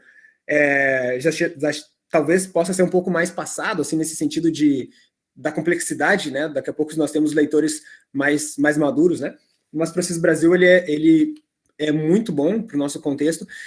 E fizemos fichamento de leitura básico, assim, né, para identificar, conhecer as partes de um livro, enfim, e no final, produção de leituras, né, no caso aqui são leitura de sinopse, a gente até escreveu sinopse, mas daí sobre filmes favoritos, não escrevemos sobre o livro, e sim, aí sim, produção de resenhas sobre o livro Muda Mundo, daí é o que... Né? Então, os rizomas aqui, vamos tentar pensar assim, trabalhei pessoas do discurso no nível dos pronomes, movimentos argumentativos, né? Conectivos textuais, entre outras coisas. Com os 7º anos, trabalhei resenhas e estou indo agora tentar desafiar eles nessa produção de fanfic envolvendo esse universo aqui. Eles querem escrever sobre K-pop, querem escrever sobre, sei lá, quais os animes que eles assistem, mas o desafio vai ser trabalhar com esse universo que eles leram, né? Então, pensar o João mudando o mundo em outro contexto, na Escola Assis Brasil, na casa deles, no bairro, como que seria, né? No Mato Grande, talvez, ou em Canoas. Daí tô nessa aí agora. Também trabalhando pessoas do discurso, trabalhando um pouco com os verbos, que é um conteúdo bastante trabalhado no 7º, focos narrativos, conjunções. E o mais legal, depois eu mostro ali, é que como já era uma prática de fazer isso com o 6º ano, então eu já tenho guardadas, assim, resenhas, inclusive publicadas no site Scoob, não sei se vocês conhecem o site Scoob, tipo é uma rede social, vou escrever aqui no chat, é uma rede social de leitura escrita, né, de leitura, então tem avaliações sobre os livros, diversas resenhas, e em 2019 fizemos um trabalho bem legal, assim, nesse mesmo sentido aqui, e tem 2 resenhas lá que 2 alunos conseguiram publicar por si mesmos, sabe? Então foi muito bacana e a gente utilizou essas 2 resenhas como texto referência, sabe? Tipo, para escrever uma resenha precisamos ler resenhas, vamos ler resenhas sobre Muda Mundo, lemos resenhas de alunos que estão no 9º ano hoje, daí também uma ideia de rizoma, os alunos se sentirem pertencentes, sabe? Os alunos do 9º ano sendo lidos, os alunos do 6º e do 7º ano dizendo, cara, li tua resenha. Pô, algo muito legal, assim, ser reconhecido pelo que tu escreveu, né? Então, destaque aí para essa parte.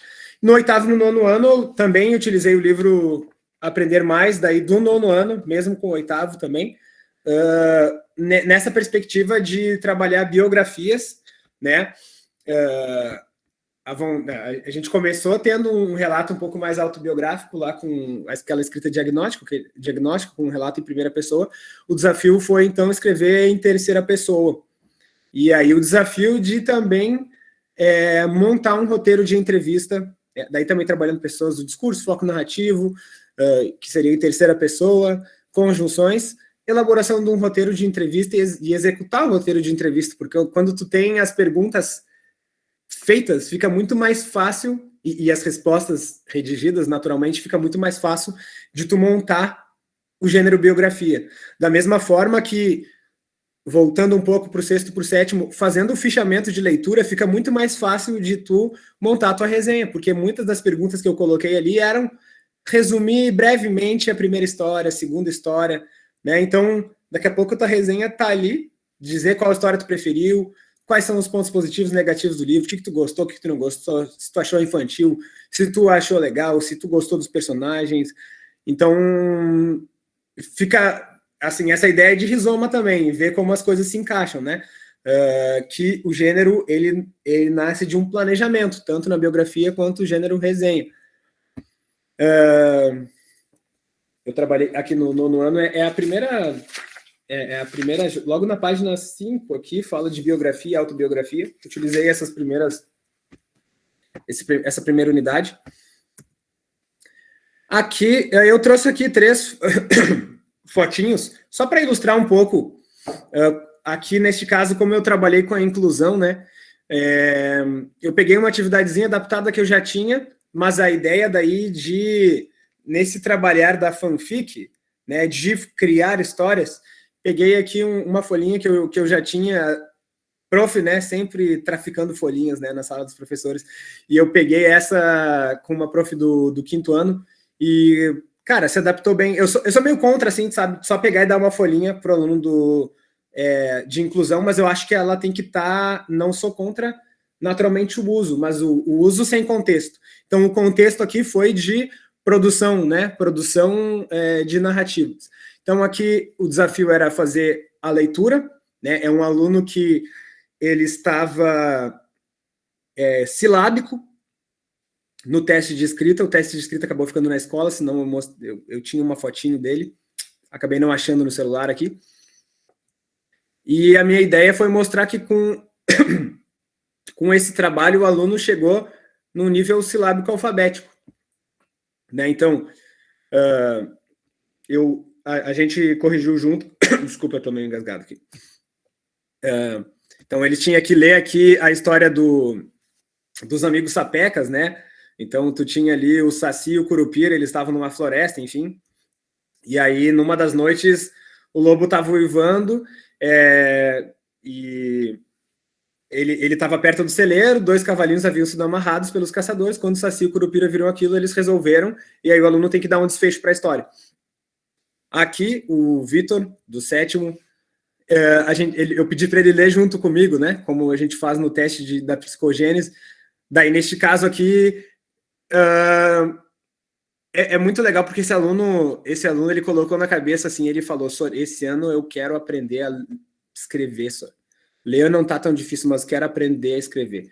Então foi muito massa, assim, é muito emocionante ver a trajetória dele. E aí ele leu para mim que eles resolveram salvar a floresta, né? Então tu tem aqui a transição do silábico para o alfabético. Tu vê que tem algumas palavras que estão no nível silábico, cada letra representa uma sílaba, mas algumas sílabas já estão completas, tipo o floresta ali ficou fota, né? Floresta. Então, e aí ele continuou lendo para mim. E ele dividiu a palavra ali, ficou: começarão a ajudar o caçador, e o caçador resolveu correr. Ficou correr, né? Então ali já está alfabético. Correr ficou, né? E ele correu, e depois, essa aqui foi um pouco mais difícil até para ele ler. Ele disse: essa daqui eu não lembro se mas eu acho que é depois.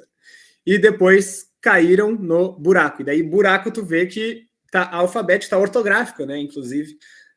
Então, aqui dá para ver bem a transição e a evolução do aluno, né? No caso, ele leu uma história que tinha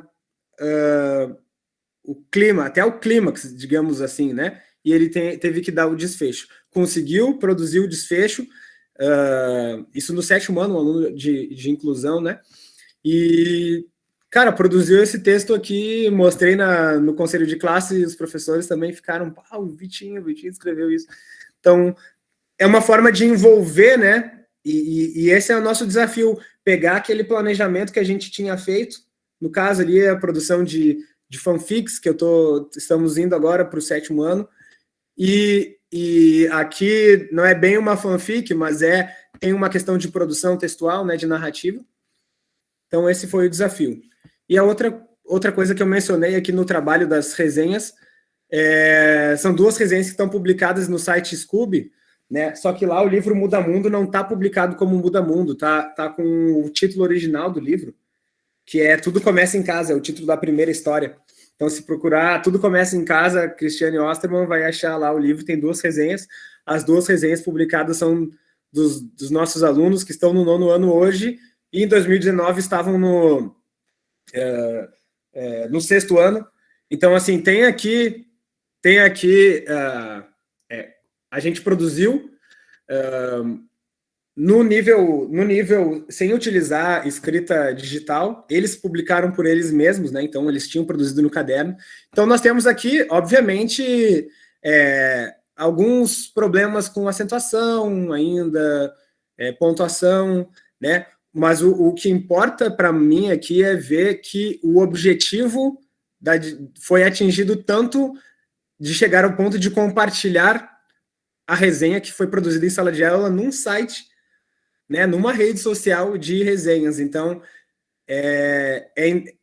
isso mostra assim, o quão impactante foi essa atividade para eles, né? Uma atividade que parece bobinha, né? Um livro que parece bobinho, assim, para mim foi muito bacana quando eles mostraram. Esse aqui é a resenha do Guilherme, a resenha da Amanda. Opa, uma resenha um pouquinho maior, né? A aluna Amanda já é um pouquinho mais madura, tanto nas práticas de leitura quanto de escrita, escreve poesia, já ganhou prêmio de poesia aqui no município, então já é uma leitora um pouco mais assídua. Tu vê menos problemas, assim, digamos, com pontuação e acentuação, mas é um texto efetivo, né? Um texto efetivo. E aí, de novo, a ideia de um aluno ler o outro, se sentir pertencente, fazer parte de algo maior. Isso que vocês estão fazendo no 6º ano, no 7º ano hoje, outros alunos já fizeram, foram bem, estão destacados, se destaquem também, se puxem também. E aí a ideia agora é transformar isso tudo em publicação, na feira literária, participar, expor, juntar as biografias numa publicaçãozinha, as resenhas publicar no site Scooby, né? As fanfics, quem sabe poder ler numa feira literária, publicar também. Então, fazer eles sentir parte desse tronco maior, dessa árvore maior. E, pessoal, era isso assim que eu tinha para compartilhar desse desafio. Eu vou interromper aqui a apresentação. Esse desafio que é assumir todas as nossas turmas aí num contexto pós-pandêmico. Não sei se eu consegui dialogar muito com a apresentação do Éder, mas tentei, assim, acho que vocês também conseguiram fazer os links, né, de rizoma e de tronco. E é isso, pessoal, da minha parte, era isso. Muito bom, colega, parabéns. Muito legal, Jonathan, muito bom mesmo, assim. Eu acho que é bem isso mesmo, essa ideia de pertencimento. Eu acho que ela vai ao encontro, assim, da ideia de mapa, né? A gente estava falando ali, não é decalque, a sala de aula não pode ser uma coisa decalcada. E toda a escola, não é só sala de aula, né? É saber usar o espaço da escola, fazer o aluno pertencer àquele lugar ali, sabe? Eu ouço muito a ideia, e isso às vezes eu ouço partindo de professores, né? E a gente tem essa sensação, às vezes, essa ideia de depósito, né? Que essa escola é só um depósito, e não pode, sabe? Tem que ser um lugar significativo, um lugar de transversalidade, de agenciamentos, de construção de significados e de representatividade de várias questões ali, que vão desde acolhimento até construção de coisas assim, significativas para eles e para nós também, sabe? Eu acho que a gente está tendo que rever esse espaço, a gente tem que tomar ele. O aluno tem que tomar esse espaço que é dele também. Gostei da ideia do hino e da bandeira, achei muito interessante, assim. Compor com eles isso daí. Essa necessidade de ser composto isso com eles, assim. Que não venha de fora, né? Que não venha de algo de cima, que venha junto, construído, assim. Eu acho bem legal essa ideia. Assim. Exato. Tem outras escolas até que já tem, né? Talvez aí foram escritos já por outros professores mais antigos, enfim. Então, daqui a pouco, a ideia é de revisitar esse hino, se já tem, que estrofe que colocaria, né, no hino, digamos, pensando assim, a melodia, né? Acho que também, digamos que no caso de já ter, né? Que estrofe que tu colocaria no hino pensando essa ideia? Ou então, na ausência, bora se desafiar, sabe? Eu acho que nós temos profs aqui da rede que... na área da música que são super parceiros para isso, tá aí uma ideia para nossa rede também fazer um trabalho, digamos, de maneira mais sistemática sobre isso, seria muito bacana. E até rever isso, né? Quem já tem, vamos fazer outro, vamos reformular, sabe? É uma nova escola, é um novo aluno, sabe? É tudo novo, vamos reformular junto isso daí. Eu acho que para se reapropriar mesmo, resgatar. Muito legal, muito legal. Algum comentário, pessoal?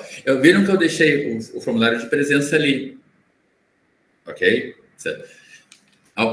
Alguém mais quer acrescentar, pessoal?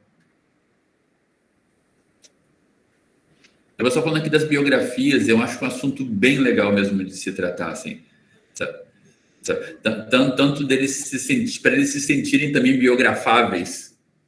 Sabe, eu acho que é partindo deles e observando os outros. Isso aí mexe bastante com essa questão, assim, para eles se sentirem também biografáveis. Eu sou biografável e eu... Muito bom, muito bom. E aí eu tenho feito esse trabalho aí com as biografias e é surpreendente, assim, as histórias que eles trazem. Eu estou descobrindo muitas coisas, assim, eles trazem... tem biografia, eles estão fazendo da mãe, da avó, tem um que fez em memória do vô, sabe? Ele entrevistou a avó e alguns tios, e aí montou a história do avô, foi muito legal.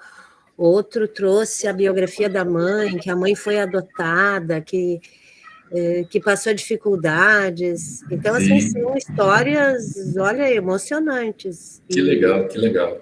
E eles se abrem, né? Eles adoram isso, eles querem o protagonismo, né? Eles querem se colocar. Sim, com certeza. Então, muito bom. Eu adorei esse trabalho do Jonathan também, essa questão ali a questão dos testes ali, seria importante a gente ter também um acesso, sei lá, isso eu falei que eu vou providenciar, pessoal, essa questão da psicanálise e da escrita. Eu prometo para vocês que eu vou providenciar, que eu acho que é essencial para nós. Eu também aprendi alguma coisa admitido olhando os ditadinhos do pessoal na sala dos professores, assim, sabe? Me explica isso daqui, sabe? Porque eu queria entender, sabe? O pessoal fazia análise dos ditadinhos, assim, e ficava dizendo o que era pré-alfabético, pré-silábico, silábico, mas eu sei só por isso. Jonathan, pode falar. Em complemento ao que a Júlia, o que eu vi que colocou também no comentário de que fez esse trabalho, e é muito interessante porque agora o desafio está sendo eles digitarem as biografias, né? E é muito louco, porque aqui eles são craque, né? Mas aqui eles ficam catando milho, eu brinco com eles, né? Até a questão de postura, cara, de como pegar no teclado, sabe? É outro letramento, né? O letramento digital. Então, e na hipótese de publicar daí o próximo, pensando ainda na ideia do tronco do pertencimento, daí vai para a comunidade aqui, porque a maioria dos biografados foram pais e mães, né? Teve casos assim que o pai já faleceu, daí entrevistou a mãe para escrever sobre o pai, então teve essas situações. Mas na maioria das vezes foi assim, um pai, a mãe, uma avó, que fazem parte ali, né, que vão ali buscar os boletins. Numa feira, a ideia é que numa feira literária, para o segundo trimestre, eles possam participar, possam expor os textos, possam deixar, no caso de uma publicaçãozinha, né, também daí o senso de pertencimento da comunidade, daí, né, dos pais, dos avós, dos familiares, dos responsáveis. Então, ainda segue nessa linha, né? E uma coisa que é um fato, pessoal, esse resgate com a comunidade é importantíssimo. A comunidade também tem que abraçar a escola. Sem o abraço da comunidade, nada, não tem como. Isso é um fato, assim. Esse aí é um trabalho no nível de gestão, mas no nível do professor, né? Sim. Não deixa de ser uma gestão da Sim, comunidade. com certeza. Tu que falou antes que tudo de alguma forma é um projeto, é parte de um projeto. Nosso planejamento de aula é parte de um projeto. Né? Exatamente. Sim. O desafio é o quanto a nossa escola tem isso em mente, né? Quanto nós temos isso em mente? Qual é a escola que nós queremos, né? Estávamos conversando agora uma situação um pouco à parte, mas que tem muito a ver com isso, assim, sobre certas questões, por exemplo, que são de alguma forma mais delicadas. Por exemplo, na minha escola surgiu uma situação que uma professora estava trabalhando com questões LGBT, que ia mais, e um aluno se levantou, disse que não permitiam que ele aprendesse, que ele estudasse sobre isso, e que toda vez que ele soubesse disso, ele tinha que se levantar. Tá? Então, daí foram falar com os pais, tudo, e a mãe disse assim, que isso vai contra a minha religião. Eu, tipo, tá. Daí a gente conversando aqui, eu achei genial uma coisa que o colega falou, até foi o Rodrigo que falou, sobre a questão de o quanto esse assunto não pode estar na mão de um professor só, mas sim da rede. A escola tem que trabalhar isso enquanto um projeto da escola. Aí, no caso, há certas blindagens, entende? A gente não é tipo, não cai isso em um professor, em que esse professor vai lidar com o pai, ou mesmo com a figura do supervisor. Não, isso tem que ser um projeto, esses assuntos, essas questões, tem que ser um projeto da escola. Sabe? E eu acho que daí que entra a questão da relação da escola com a comunidade, da relação da escola com o professor, e do quanto tu ali como um professor é a escola. É um conjunto, tu é a escola, de fato, assim, pessoal. Sabe? Okay. Sim, com certeza, João. Tem que estar entre nós, exatamente. E na rede, na escola, porque, voltando, acho que foi falado isso na última formação, o quanto na nossa necessidade de um pedagógico, né, que a gente não tem quase isso na escola, né, o quanto a gente precisa disso, sabe, conversar realmente sobre o pedagógico, às vezes a gente tem a impressão que a gente está fazendo só para nós, porque essa sensação a gente tem, né, a gente entra na sala de aula, fecha a porta, parece que é só nós ali, e não é, na verdade, não é. Às vezes eu tenho a sensação de, tipo, eu não posso mandar nada lá para cima, sabe? Porque isso aqui eu tenho que resolver tudo, tenho que dar conta de tudo aqui dentro, que é o meu mundo, e eu sou o... Não, mas não é, sabe? É uma rede, pessoal. Sabe? Alguém, pessoal? Ah, que legal! Bom saber essas dicas. A face oculta. Eu não conheço esse aí. Legal. E assunto importantíssimo para eles. Eles vivem na pele isso daí. Então, vou pegar e fazer isso aqui. Vou tentar botar direitinho. Júlia, não estou te ouvindo, Júlia. Fazer uma viradinha. Oi, eu queria perguntar se alguém tem usado os recursos digitais daquele livro Aprender Mais. Eu não estou encontrando material, não sei se alguém tem utilizado. Recursos digitais para Aprender Mais, eu não lembro se tem, Júlia, no Aprender Mais, especificamente. Tem, agora estou um pouco... Pois é, eu entrei no site deles e eu vi que tem assim, ó, tem vídeos, tem PowerPoints, aulas prontas, tem jogos. Interessante. Só que eu não tenho acesso, porque tem que ter uma senha, tem que entrar com o usuário, mas a prefeitura adquiriu, né, o material, então provavelmente eles têm sei lá, a senha, um código. Eu entrei no site é o Inca, né? Eu entrei no site porque me chamou a atenção que no livro eles têm uns QR Codes em alguns... Eu vou dar uma olhada, Júlia, só que eu não estou lembrado, confesso que eu não estou lembrado do... Eu fiz a formação, olha que bom. Eu não lembro disso na formação. Eu fiz a formação também, ela falou... Eu não lembro ali também se ela falou alguma coisa assim, mas se eu não me engano, ela tinha falado em recursos.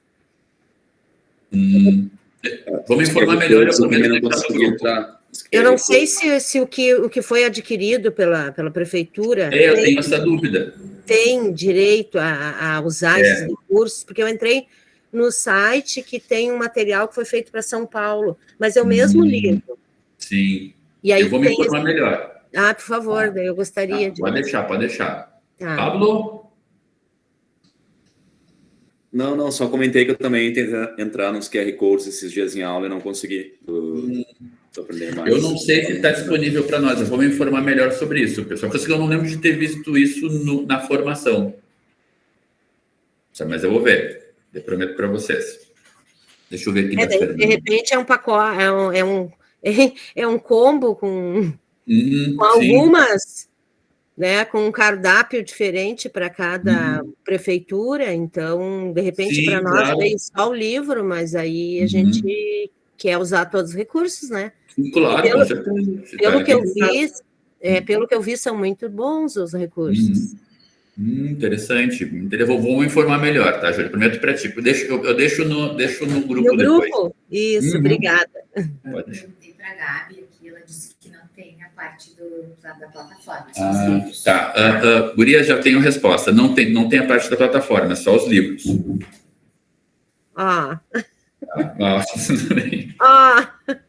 E não tem como adquirir? Eu vou ver se tem como, mas eu acho que não. Acho que tipo é o combo, sabe? Vem para nós, para uns vem a parte da plataforma. Pois o nosso combo veio magrinho.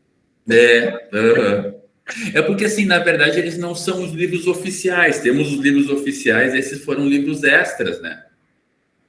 Esse aí a intenção é também a questão daquela prova lá depois, né? Sim, exatamente. Trabalhar, de preparar eles para isso. Exatamente. Mas eu acho que é um material que vai além daquilo, né? Sim, claro. Ele é muito rico para nós. Claro. E os livros do Aprender Mais, eles vão vir todo ano, porque eles são consumíveis, né? Eles estão levando para casa. São consumíveis.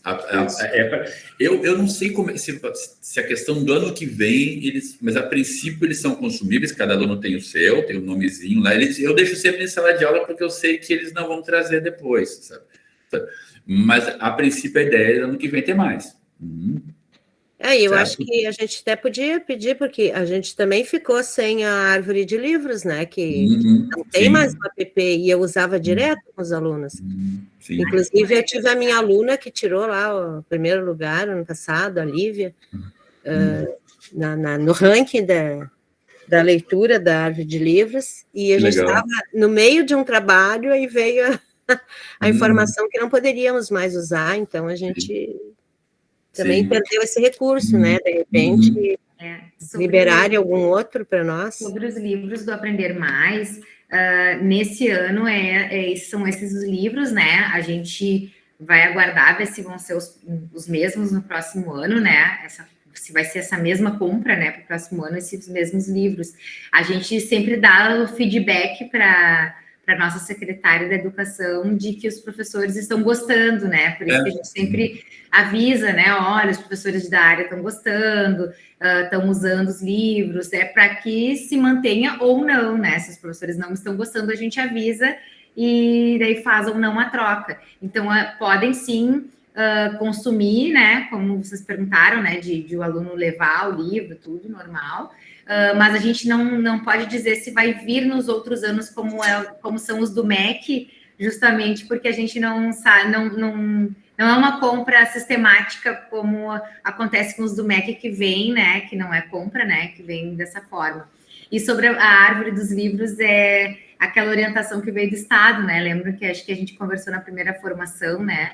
Aquela presencial, que infelizmente, por enquanto, o Estado suspendeu daí a plataforma Árvore de Livros para os municípios, fez essa orientação, né? Por causa da questão de realmente o uso da plataforma, né? Mas a gente espera muito que volte. A gente também, como secretaria, tem essa vontade de que retorne a árvore, né? A gente tem só, por enquanto, a plataforma do Elefante funcionando, mas a gente também gosta muito da árvore de livros. A gente está torcendo que ela, em breve, retorne aí para uso.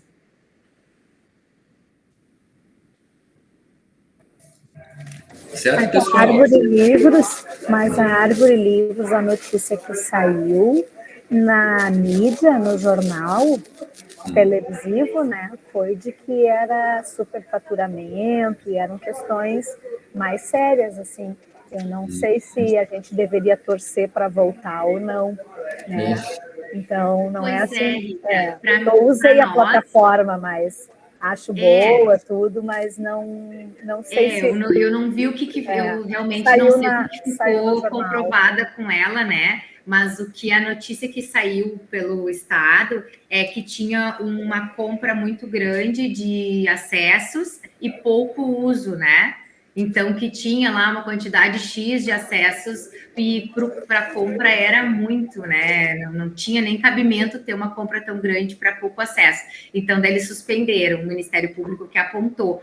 Mas, daí orientou os municípios e todos cancelaram, né? Todos, eu acredito que todos. Mas daí eu me lembro que tinha um apontamento, sim, né? Que apareceu isso de superfaturamento, mas eu não sei o que aconteceu depois. Então, se realmente se concretizou, né?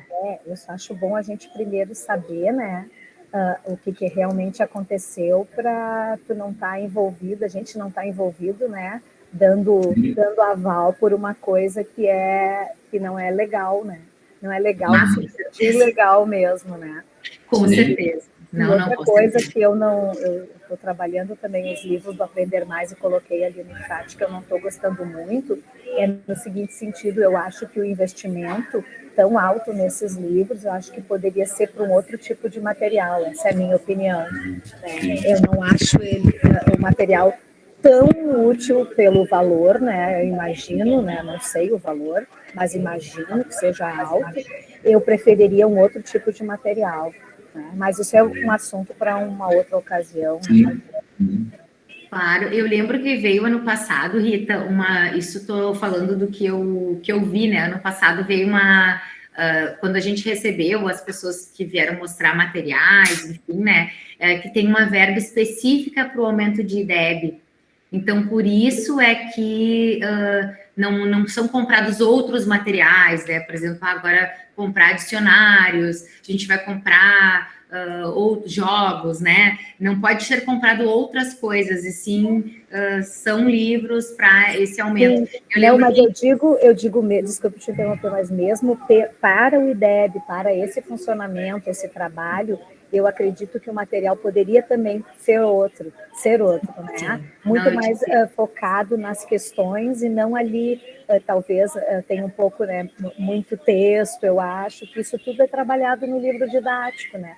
Eu acho que teria que ser trabalhado mais os tipos de questões e tudo mais para estudo, para eles praticarem, do que aquele tipo de material, mas é um assunto assim que a gente está tratando superficialmente agora. Né? É o que a gente pode fazer, quem sabe, né, Éder? A gente pode pensar de trabalhar, a gente está em junho, mais ou menos, né, assim, chegando para o final de junho, de mais para o final do ano, fazer um formulário, assim, mais detalhado sobre o material e que vá para todos os profs da área, claro. Né?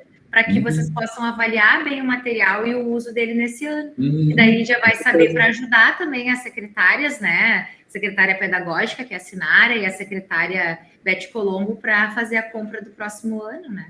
Acho que é sempre bom, né? A gente, como rede, se ajudando nesse sentido. Com certeza.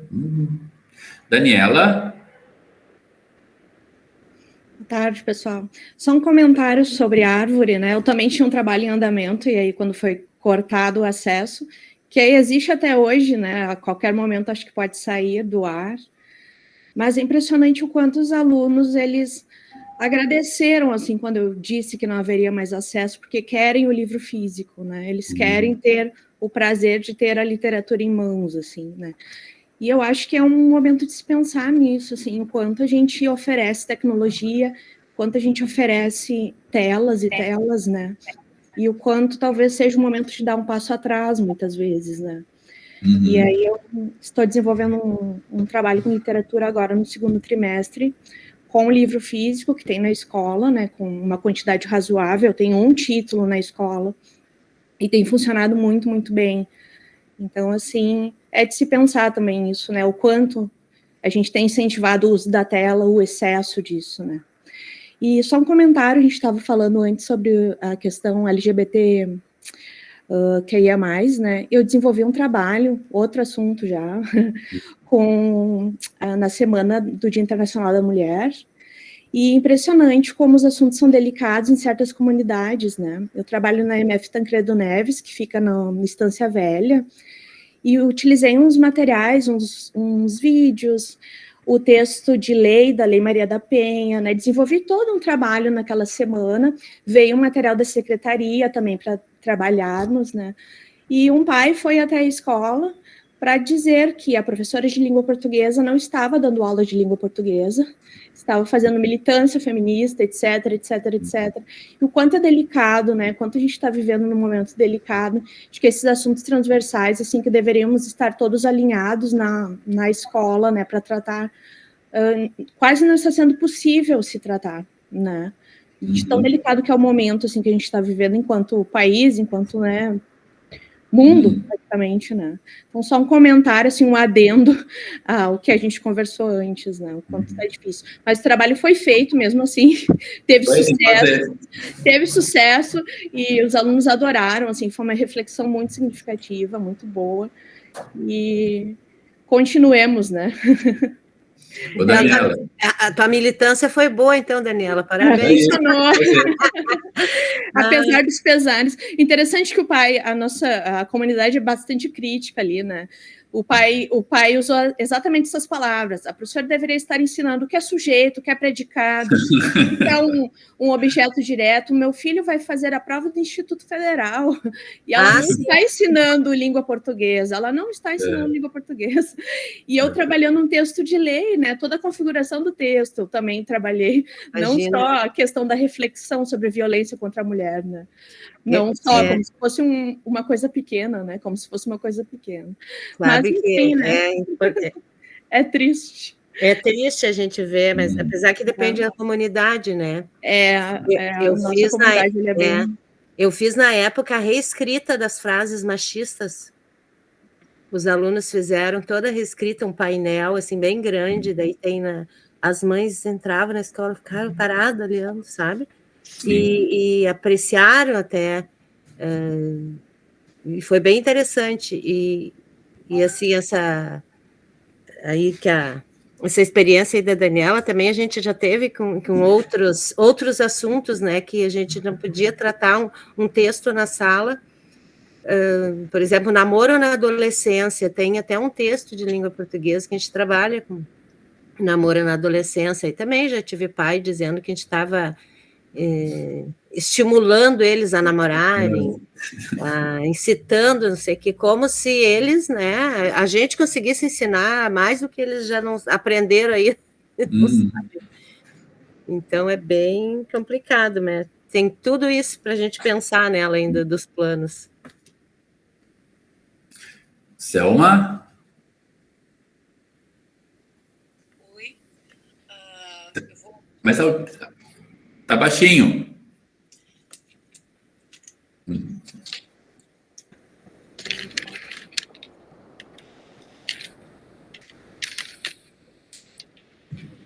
Oi, me escutam agora? Sim. Bom, eu vou voltar um pouquinho na questão do livro Aprender Mais, né? Na formação do Aprender Mais, inclusive, eu senti uma certa pena da formadora, porque deu muita polêmica naquela formação quando ela disse que nós não precisávamos usar todo o tempo o livro do Aprender Mais, que nós poderíamos usar uma aula ou duas por semana. E aí o povo caiu matando em cima dela, sendo que ela não tinha culpa dessa história, dizendo, como que eu vou usar uma vez ou duas por semana se o nosso número de períodos reduziu, né? Eu entendo que a tentativa, e vi também sessão da Câmara de Vereadores falando sobre a questão do quanto Canoas precisa melhorar os seus índices, né? Mas eu não sei se a coleção do Aprender Mais melhoraria os nossos índices. Eu acho que os nossos índices vão melhorar quando a gente, enquanto escola, enquanto rede, adotar essas políticas de trabalhos com temas transversais, como a Daniela estava falando, sobre a questão do trabalho, né, em cima de temas que são importantes para a realidade do aluno, a questão do combate ao bullying, combate ao preconceito, e aí combater o preconceito em todas as esferas, né?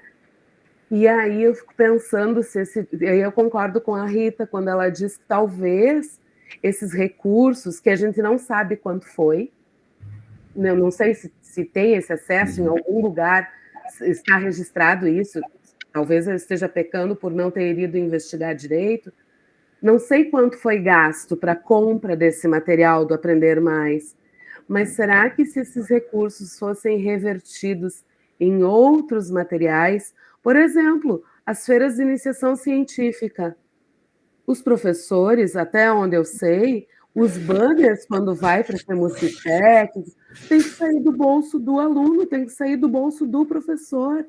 Cara, nós não temos um ônibus para levar nossos alunos no planetário para discutir, sei lá, o que nós quisermos discutir. Lá na escola nós fizemos um projeto, por exemplo, com o filme Estrelas Além do Tempo, e aí a gente poderia levá-los no planetário para eles terem acesso a essa questão da visão do universo e tal, né? Pensar o que faz a NASA. A gente não consegue, porque a nossa comunidade é muito carente, e não tem como eles pagarem ônibus de Canoas para Porto Alegre, brincando, é 600 pila. Aí tu vai dividir entre os alunos, não dá. Nós temos 3 turmas de 9º ano, são 80 alunos, não cabe em um ônibus só, sabe? Então, eu não sei, assim, essa gestão de recursos, que não cabe a nós, professores, e aí eu me solidarizo com o que diz o Jonathan, assim, que a nossa gestão é gestão, mas uma gestão de sala de aula, de trazer essas questões para os alunos. Só que quando a gente precisa de suporte em coisas que realmente melhorariam os índices da educação no município de Canoas, a gente dá passos atrás, a gente regrediu em algumas coisas. Então, eu não sei, eu acho que tem que ser muito bem pensado, muito bem avaliado. Concordo também com o que a Rita disse sobre a plataforma Árvore de Livros, que ela era legal, mas e se for uma coisa realmente superfaturada? E se ali estiver indo um recurso público sendo mal gasto, né? E os meus alunos, eles não acessavam, eles não têm internet para acessar, eles não têm, eram mínimos o número de acessos. Então, eu faço mais pela leitura deles, pegando os livros físicos lá da escola e emprestando para eles semanal ou quinzenalmente, do que eles tendo acesso a uma plataforma que 5% dos meus alunos acessavam, sabe? Então, eu não sei, eu acho que a gente tem que pensar... Também não sei se a gente pensar não é só a gente se estressar, mas que tem coisas que poderiam ser melhor resolvidas, poderia.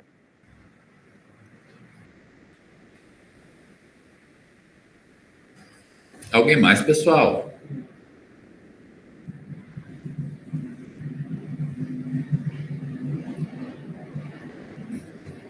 Eu acho que é isso, então, pessoal.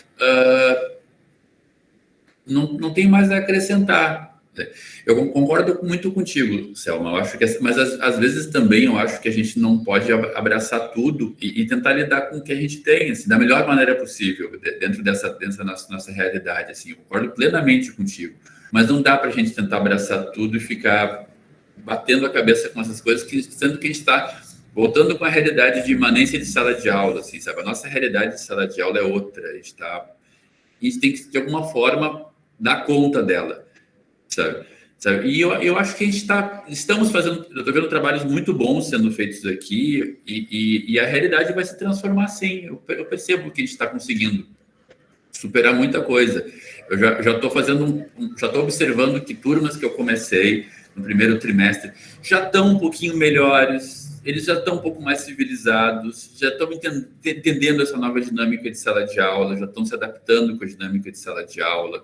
Eu percebi evoluções, assim, nesses 3 meses, sabe, de retorno. Sabe?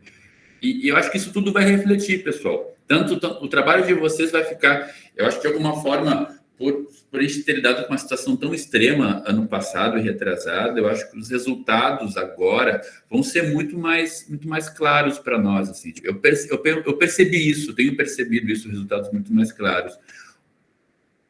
Sabe? Então mesmo, concordo. E nós também, com certeza, nós também estamos melhorando, estamos mais preocupados também com esses resultados também, sabe? Porque certa atitude mecânica que nos era cobrada antes, a gente está tendo que rever essa atitude mecânica, sabe? Assim, tendo que rever todo o nosso posicionamento, sabe? E pensar qual é a melhor, é sempre uma busca, qual é a melhor forma, até porque eu acho que quem falou ali da questão dos rizomas, cada rizoma é um rizoma, cada realidade é uma construção diferente, sabe? E lidar com essas diferenças é o nosso desafio, assim, pessoal. Desejo a todos vocês um ótimo mês, certo? Ótimas aulas, que eu sei que são. Um abraço a todos, pessoal. Um abraço a todos. E que precisarem, eu estou à disposição, certo, meus queridos? Tudo de bom para vocês. Tá legal?